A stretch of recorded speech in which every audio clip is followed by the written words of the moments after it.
राजनीति सेवा का माध्यम है। ठीक है। आप आइए, यहाँ पर सेवा कीजिए, पार्टी के लिए प्रचार कीजिए, पार्टी का विस्तार कीजिए, और तब अगर कहीं संभव हो पाए तो आप चुनाव लड़िए। और खाली ऐसा नहीं कि मैं निगम पार्षद, मेरी धर्मपत्नी है तो निगम के काम, आप कोई भी काम पब्लिक एक्सपेक्ट करती है, आप मना नहीं कर सकते।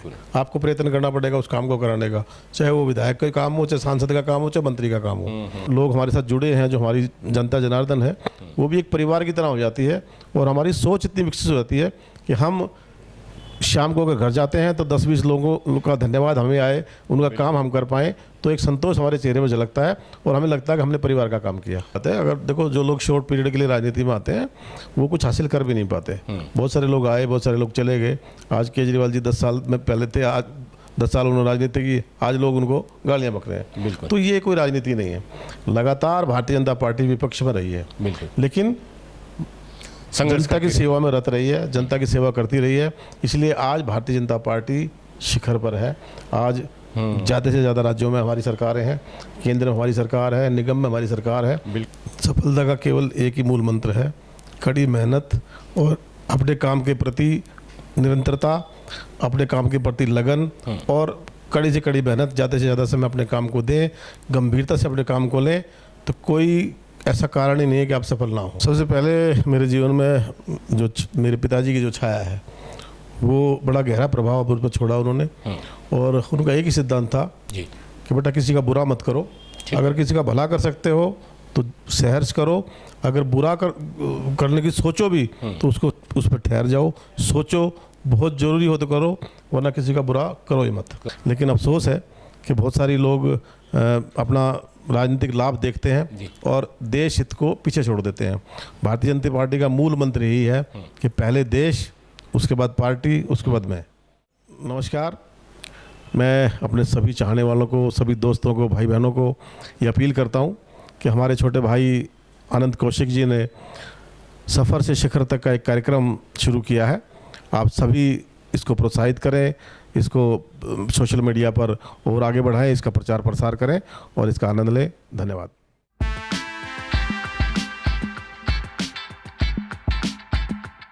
नमस्कार, बहुत बहुत स्वागत है आपका हमारे नए पॉडकास्ट चैनल सफ़र से शिखर तक। इस दौरान हम लोग जानते हैं तमाम जो लोग हैं, तमाम जो डिग्निटरीज हैं और ऐसे लोग जिन्होंने शिखर तक की जो यात्रा है अपने सफ़र के जरिए वो तय की है। ऐसी ही एक शख्सियत हमारे साथ में मौजूद हैं, अशोक शर्मा।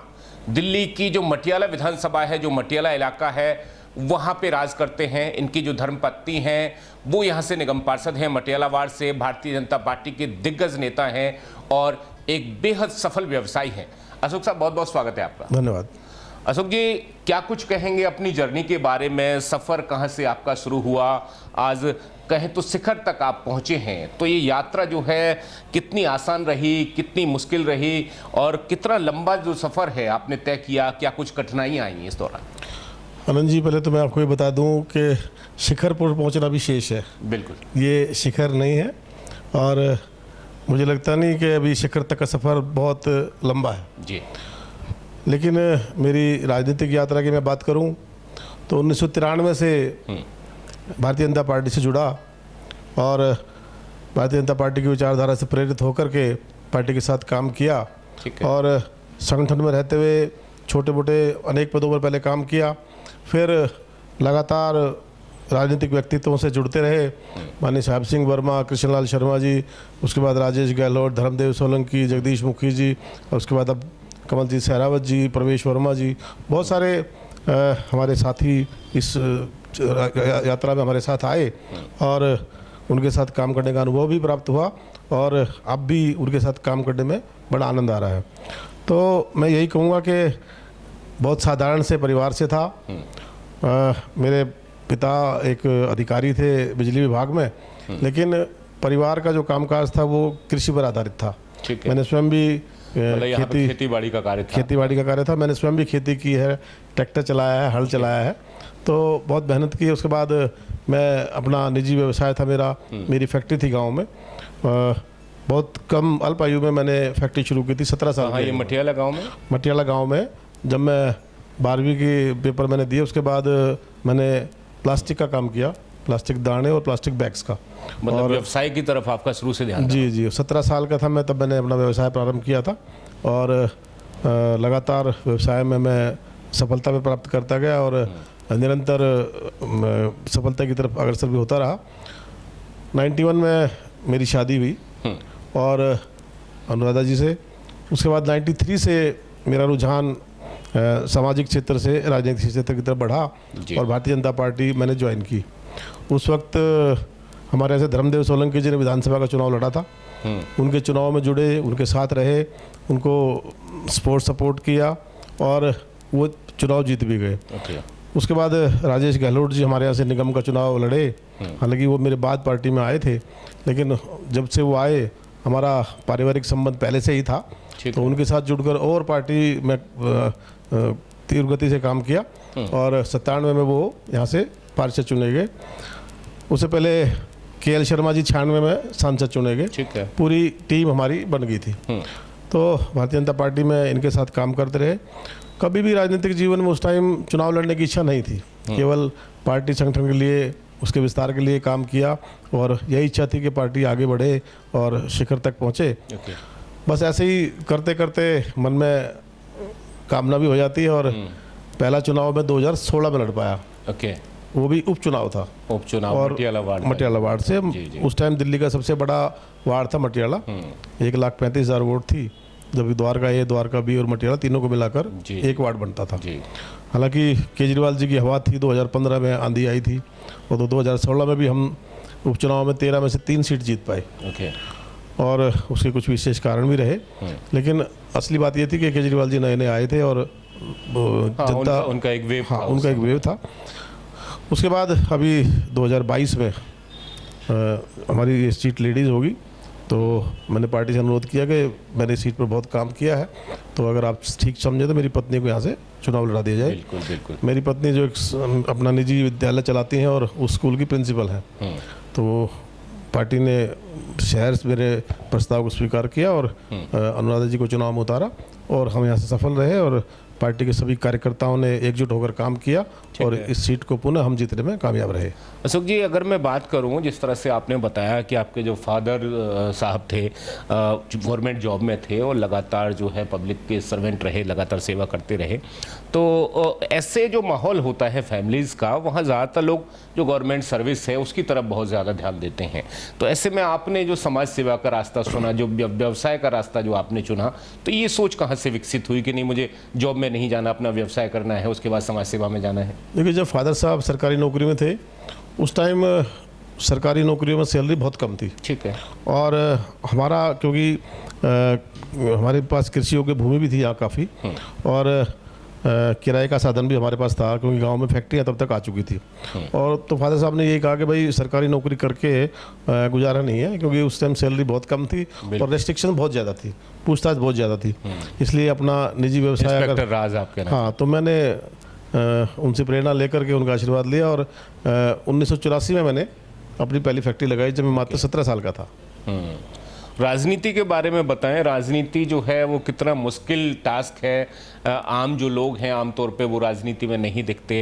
जो लोग संपन्न हैं थोड़े से, उनके लिए राजनीति करना ज़्यादा आसान हो जाता है। ऐसे में जो श्रोता, जो दर्शक सुने, जिनके पास बहुत कुछ नहीं है, वो किस तरह से राजनीति में एंट्री लें, कैसे सफल हों? देखिए, राजनीति का अर्थ आजकल के लोग ये समझते हैं कि मैं सीधा राजनीति में आऊं और मैं चुनाव लड़ लूं। बिल्कुल, राजनीति ये नहीं है। राजनीति सेवा का माध्यम है। ठीक है। आप आइए, यहाँ पर सेवा कीजिए, पार्टी के लिए प्रचार कीजिए, पार्टी का विस्तार कीजिए और तब अगर कहीं संभव हो पाए तो आप चुनाव लड़िए।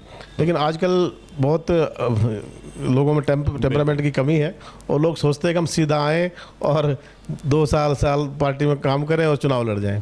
शॉर्टकट सबको चाहिए। लेकिन चुनाव लड़ना ही राजनीति नहीं है। राजनीति तो आपने सेवा करनी है, उसके लिए आपको एक पार्टी ने मंच दिया है। पार्टी के साथ जुड़ें, पार्टी के कार्यकर्ताओं के साथ जुड़ें, पार्टी के नेताओं के साथ जुड़ें, लोगों को उन तक जोड़ें। जरूरी नहीं है कि मैं निगम पार्षद हूँ तो मैं ही लोगों का काम कर पाऊंगा। जो कार्यकर्ता पब्लिक को हमारे पास लेकर के आते हैं या पब्लिक का काम कराते हैं या हम अपने मंत्रियों के पास, अपने सांसद के पास लोगों को लेकर जाते हैं, तो वो भी राजनीति है। बिल्कुल बिल्कुल। तो राजनीति का अर्थ ये नहीं है कि केवल मेरे पास सत्ता हो तो मैं ही काम करूं, क्योंकि उसमें तो बहुत अल्प लोग, कम लोग आएंगे सत्ता में तो, और कार्यकर्ता लाखों है भारतीय जनता पार्टी के पास। तो बाकी लोग भी सेवा कर रहे हैं, राजनीति कर रहे हैं। इसका मतलब ये नहीं कि हर आदमी चुनाव ही लड़ेगा। ठीक है। एक मैं बड़ा सवाल लेता हूं अशोक जी।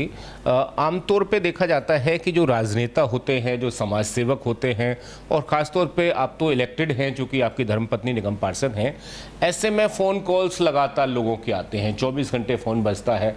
सुबह से शुरू होता है कि मेरी नाली साफ़ नहीं हुई, मेरे यहाँ झाड़ू नहीं लगी। तो इस सब के बीच में साथ में अपने व्यवसाय को कर पाना, अपने परिवार के लिए समय दे पाना, ये सब कितना आसान होता है, क्योंकि 24 घंटे आपको जनता की नज़रों में रहना पड़ता है। देखिए, लोगों को बहुत लगता है कि राजनीति बहुत आसान है देखने में, लेकिन जो लोग इस क्षेत्र में हैं या इस क्षेत्र में जो लोग काम कर रहे हैं, उनको पता है इसमें निजी जीवन का कोई मूल्य नहीं होता। बिल्कुल। निजी जीवन तो ना के बराबर होता है। हमें कल का नहीं पता, हमें कल सुबह कहाँ जाना है, हमें कल क्या काम करना है, क्योंकि जैसा समय पड़ेगा, जैसे पार्टी का निर्देश होगा या जैसी पब्लिक की डिमांड होगी, हमें वही करना पड़ेगा। और लगातार आप देखिए 24 घंटे। और खाली ऐसा नहीं कि मैं निगम पार्षद, मेरी धर्मपत्नी है तो निगम के काम, आप कोई भी काम पब्लिक एक्सपेक्ट करती है, आप मना नहीं कर सकते। आपको प्रयत्न करना पड़ेगा उस काम को कराने का, चाहे वो विधायक का काम हो, चाहे सांसद का काम हो, चाहे मंत्री का काम हो। आपको प्रयत्न करना पड़ेगा और आपको उस काम के लिए लगना पड़ेगा, क्योंकि पब्लिक की एक्सपेक्टेशन आपसे बहुत ज़्यादा है। तो ऐसे में कहीं ना कहीं कुछ चीज़ें जो पर्सनल जो कामकाज हैं वो भी सफ़र करते होंगे। कई बार अपने आप को या अपने परिवार को बहुत ज़्यादा वक्त नहीं दे पाते होंगे। बहुत ज़्यादा अपना निजी काम तो हम कर ही नहीं पाते, और निजी जीवन में तो हम लोग जो करना चाहते हैं, जो परिवार के साथ समय बिताना चाहते हैं, वो बिल्कुल बिता ही नहीं पाते। लेकिन कहीं ना कहीं एक संतोष होता है कि ये जो लोग हमारे साथ जुड़े हैं, जो हमारी जनता जनार्दन है, वो भी एक परिवार की तरह हो जाती है। और हमारी सोच इतनी विकसित हो जाती है कि हम शाम को अगर घर जाते हैं तो 10-20 लोगों का धन्यवाद हमें आए, उनका काम हम कर पाएँ, तो एक संतोष हमारे चेहरे में झलकता है और हमें लगता है कि हमने परिवार का काम किया। अशोक जी, 2-3 मंत्राज लेता हूं मैं, अगर आप दर्शकों को हमारे शेयर कर पाएं, राजनीति में सफल होने के लिए क्या कुछ आवश्यक है, किस तरह से व्यक्तित्व होना चाहिए व्यक्ति का, क्या कुछ उसमें जो खूबियां हैं उसको डेवलप करनी चाहिए अपने अंदर, कितना समय वो जनता के लिए दे, कितना परिवार के लिए दे, कैसे वो सामंजस्य बिठाए सारी चीज़ों में, और कितना लंबा ये रास्ता है एक सफल राजनेता बनने का? देखिए, राजनीति में सफलता और असफलता कुछ नहीं होती। ठीक है। पब्लिक जिसे चाहती है हरा देती है, जिसे चाहती है जिता देती है। लगातार व्यक्ति को राजनीति में अपना काम करना चाहिए, क्योंकि हम लोग, भारतीय जनता पार्टी का ध्येय यही है कि राजनीति केवल सेवा का एक माध्यम है। तो आप लगातार सेवा करते रहिए, आप सफल होंगे। क्योंकि अगर 50 लोग आपकी तारीफ करते हैं और 5 आपकी बुराई करते हैं, तो आप सफल राजनेता है। मेरा मानना ये है। ये नहीं कि आप किसी एक विशेष स्थान पर पहुँच गए तो आप सफल हो गए। जब तक पब्लिक आपको पसंद नहीं करती तब तक आप सफल नहीं हैं। अगर पब्लिक आपको नापसंद करती है तो आप असफल हैं। तो राजनीति में केवल एक ही मंत्र है। ठीक है। आप पब्लिक के बीच में बने रहिए, जो आपसे बन पड़े उनके लिए काम कीजिए, अपने निजी हितों का मोह छोड़ दीजिए, और जो काम पब्लिक के लिए आप कर सकते हैं, जहाँ तक भी आप जा सकते हैं, आप जाइए। मैंने 2 चीज़ें प्रमुख हैं कि एक तो समाज के लिए सेवा आप करते रहिए, फिर वो राजनीति में आपको आपकी समाज सेवा जहाँ तक ले जाए। दूसरा जो है, जो टाइम है उसकी कोई बाउंडेशन नहीं है, आपका पूरा जीवन भी उसके लिए समर्पित हो सकता है। बहुत थोड़े समय में बहुत कुछ हासिल नहीं होता, ये आप कहना चाह रहे हैं? बिल्कुल ठीक बात है। अगर देखो, जो लोग शॉर्ट पीरियड के लिए राजनीति में आते हैं वो कुछ हासिल कर भी नहीं पाते। बहुत सारे लोग आए, बहुत सारे लोग चले गए। आज केजरीवाल जी 10 साल में पहले थे, आज 10 साल उन्होंने राजनीति की, आज लोग उनको गालियां बक रहे हैं। तो ये कोई राजनीति नहीं है। लगातार भारतीय जनता पार्टी विपक्ष में रही है, लेकिन जनता की सेवा में रत रही है, जनता की सेवा करती रही है। इसलिए आज भारतीय जनता पार्टी शिखर पर है। आज ज़्यादा से ज़्यादा राज्यों में हमारी सरकारें हैं, केंद्र में हमारी सरकार है, निगम में हमारी सरकार है, और भारतीय जनता पार्टी के बारे में लोग अपनी अच्छी राय व्यक्त करते हैं। एक विश्वास भारतीय जनता पार्टी में लोगों को है। ये सफल राजनीति का एक परिणाम है। तभी 27 साल बाद जो है भारतीय जनता पार्टी को मौका भी दिया दिल्ली की जनता ने। बिल्कुल बिल्कुल। अशोक साहब, एक सफल व्यवसायी, सफल उद्यमी बनने के लिए क्या कुछ मंत्राज हैं? आपने अपने जीवन में क्या कुछ अनुभव किया, किस तरह से आगे बढ़ाया जाए? क्योंकि तमाम जो लोग हैं, जो बिगनर्स हैं, जो शुरुआत करते हैं, एक उनके लिए कुछ बातें आप बताएं। और दूसरा, कई लोग ऐसे होते हैं कि जो कुछ चलते हैं, अपना सफ़र थोड़ा सा पूरा करते हैं, लेकिन जो शिखर है उससे तो कोसों दूर रहते हैं, जो अपनी मंजिल है उस तक भी नहीं पहुंच पाते, थक जाते हैं, हार जाते हैं, निराश हो जाते हैं। ऐसे में किस तरह से सफलता प्राप्त की जाए? देखिए, सफलता का केवल एक ही मूल मंत्र है, कड़ी मेहनत और अपने काम के प्रति निरंतरता, अपने काम के प्रति लगन और कड़ी से कड़ी मेहनत, ज़्यादा से ज़्यादा समय अपने काम को दें, गंभीरता से अपने काम को लें, तो कोई ऐसा कारण ही नहीं है कि आप सफल ना हो। बिल्कुल। लेकिन लोग सोचते हैं कि मैं एक रात में करोड़पति बन जाऊं। बिल्कुल। वो जो शॉर्ट टर्म लोगों की सोच है ना, वो कहीं ना कहीं धड़ाम से उनको नीचे गिराती है। और वो एक बार लगता है कि हम ऊपर पहुंच गए, लेकिन बहुत जल्दी वो नीचे गिर जाते हैं। तो राजनीति हो, चाहे सामाजिक क्षेत्र हो, चाहे व्यावसायिक क्षेत्र हो, आपको निरंतरता से काम करना पड़ेगा, लगन से काम करना पड़ेगा, मेहनत से काम करना पड़ेगा। और जीवन में लगातार चलने से ही आप आगे बढ़ सकेंगे। ऐसा नहीं है कि आप खरगोश की तरह कहीं आपने आराम कर लिया और आप सो गए तो आप सोच रहे होगे कि दूसरा मेरे से आगे ना निकल जाए। आपको लगातार, चाहे वो आप कछुए की चाल से चले, लेकिन लगातार आगे चलना ही पड़ेगा। चरैवती का जो सिद्धांत हमारे बुजुर्गों ने हमें सिखाया है, वही एकमात्र मूल मंत्र है। माने धैर्य, मेहनत और अथक और लगातार परिश्रम। बिल्कुल, बिल्कुल। आप कह रहे हैं ये 3 चीजें बड़ी महत्वपूर्ण है जीवन में। बिल्कुल। अच्छा, अब मैं अंतिम पड़ाव की तरफ हम लोग चलते हैं पॉडकास्ट में। अगर मैं कहूँ कि आपको 2 या 3 कुछ आइडियल्स आपके हों जीवन में, जो बचपन से रहे, कि आपने बचपन में कभी सोचा कि हाँ ये महान व्यक्ति हैं, मुझे इनके जैसा बनना है, और आपको लगता हो कि आज आप उनके जैसा अगर बन पाए तो कहाँ तक पहुँचे हैं और कितना बन पाए? सबसे पहले मेरे जीवन में जो मेरे पिताजी की जो छाया है, वो बड़ा गहरा प्रभाव मुझ पर छोड़ा उन्होंने। और उनका एक ही सिद्धांत था जी कि बेटा किसी का बुरा मत करो, अगर किसी का भला कर सकते हो तो सहर्ष करो, अगर बुरा करने की सोचो भी तो उस पर ठहर जाओ, सोचो, बहुत ज़रूरी हो तो करो, वरना किसी का बुरा करो ही मत। तो उनका जो ये सिद्धांत था, इसने मेरे ऊपर बहुत गहरी छाप छोड़ी और मैंने हमेशा उनको ध्यान में रखते हुए यही काम किया। और मैं अपने मतलब मन से आपको बात कह रहा हूँ कि जानबूझकर मैं कभी किसी का बुरा सोचता ही नहीं, करने की बात छोड़ दो। ऐसे ही काम करने की जो प्रेरणा है, माननीय साहिब सिंह वर्मा से हमने बहुत कुछ सीखा। राजनीतिक क्षेत्र में जितना मेहनत वो करते थे, जितना समय वो लगाते थे, मैंने शायद दूसरा राजनेता को ऐसा देखा नहीं। लगातार 20-20 घंटा वो लोग काम करते थे। और वर्तमान में सबके लिए उदाहरण हमारे वर्तमान प्रधानमंत्री नरेंद्र मोदी जी हैं। बिल्कुल बिल्कुल। उन जैसा जीवन तो शायद किसी ने जिया ही नहीं। लगातार जनता के लिए काम करना, लगातार गरीबों के लिए काम करना, लगातार देश के लिए काम करना, ऐसा व्यक्ति, दैवी शक्ति है उनके अंदर, और दैवयोग से ही ऐसा व्यक्ति धरती पर आता है। और मैं तो ये कहूँगा कि वो कोई ना कोई अवतार ही हैं जो इस धरती पर आकर के भारत माता की सेवा कर रहे हैं। तो उनका बहुत गहरा प्रभाव मुझ पर है। अशोक साहब, भारतीय जनता पार्टी से चूंकि आप जुड़े हुए हैं, भारतीय जनता पार्टी के आप नेता हैं, तो भारतीय जनता पार्टी के जो लोग हैं उनके बारे में कहा जाता है कि देशभक्ति उनके अंदर बड़ी रहती है, कूट कूट के भरी होती है, राष्ट्रभक्ति उनके अंदर रहती है। तो ऐसे में आप क्या सोचते हैं कि राष्ट्रभक्ति के क्या केवल भारतीय जनता पार्टी का ही सब्जेक्ट है? बाकी जो देशवासी हैं और बाकी अन्य अन्य जो पार्टियों के लोग हैं, क्या उनको इस सब को नहीं सीखना चाहिए? देखिए, सबको सीखना चाहिए। प्रथम अपना देश रखना चाहिए, सबसे आगे देश को रखना चाहिए। लेकिन अफसोस है कि बहुत सारे लोग अपना राजनीतिक लाभ देखते हैं और देश हित को पीछे छोड़ देते हैं। भारतीय जनता पार्टी का मूल मंत्र यही है कि पहले देश, उसके बाद पार्टी, उसके बाद मैं। तो हमेशा वो देश को आगे रख के चलते हैं और देशभक्ति की भावना हमारे अंदर कूट कूट के भरी हुई है। और स्टार्टिंग में जब पार्टी में जो लोग आते हैं, हमारी पंचनिष्ठाएं, हमारी जो पार्टी का संविधान है, हमारी जो पंचनिष्ठाएं हैं, वो हमें प्रेरित करते हैं कि हम जो भी काम करें वो देश को समर्पित करके करें। इसीलिए भारतीय जनता पार्टी का कार्यकर्ता देश को समर्पित है और भारतीय जनता पार्टी की सोच में देशभक्ति है। अंतिम में सवाल लेता हूं कि अगर आप कोई मैसेज हमारे दर्शकों को देखना चाहें, जो हमारे व्यूअर्स हैं उनको देना चाहें, चाहे वो राजनीति में जाना चाहते हों, चाहे वो समाज सेवा में जाना चाहते हों, चाहे वो व्यापार में जाना चाहते हों, चाहे वो सरकारी नौकरी या प्राइवेट जॉब्स में जाना चाहते हों, ऐसे में सफलता के मंत्राज क्या रहें, क्या कुछ करें, क्या ना करें, क्या छोड़ना है और किस तरफ चलना है?